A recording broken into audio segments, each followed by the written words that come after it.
DTPCയുടെ ഇല്ലിക്കൽ കല്ല് വിനോദസഞ്ചാര കേന്ദ്രത്തിൽ ഗുരുതരമായ സാമ്പത്തിക തട്ടിപ്പ് നടത്തിയ ഉദ്യോഗസ്ഥർക്കെതിരെ നടപടി ആവശ്യപ്പെട്ടാണ് ജ്യോതിസ് കൃഷ്ണ ഒറ്റയാൾ സമരം നടത്തിയത്.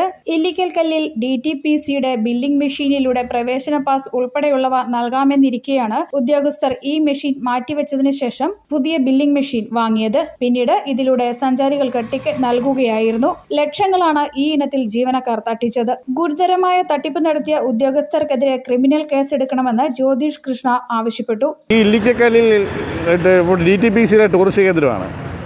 ഇവിടെ കയറുന്നതിന് പാസ്സുണ്ട്.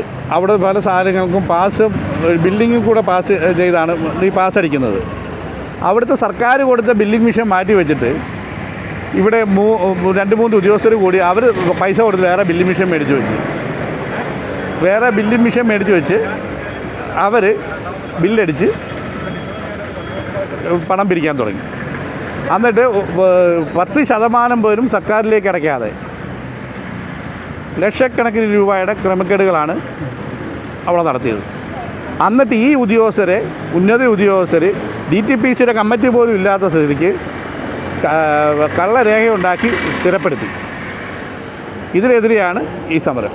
അവർക്കെതിരെ നടപടിയെടുക്കുക, സർക്കാരിൻ്റെ പൈസ തിരിച്ചു പിടിക്കുക, അവർക്കെതിരെ ക്രിമിനൽ കുറ്റത്തിന് നടപടിയെടുക്കുക, കേസെടുക്കുക. ക്രമക്കേട് നടത്തിയ ഈ ഉദ്യോഗസ്ഥരെ പിന്നീട് DTPC സ്ഥിരപ്പെടുത്തി. ഇല്ലിക്കൽ കല്ലിന്റെ പേരിൽ DTPC ഫണ്ട് ധൂർത്തടിക്കുകയാണെന്നും പരിസ്ഥിതി പ്രവർത്തകൻ പറഞ്ഞു. വകുപ്പ് മന്ത്രിക്കും മറ്റ് അധികാരികൾക്കും പരാതി സമർപ്പിച്ചിട്ടും ഒരു നടപടിയും ആയില്ല.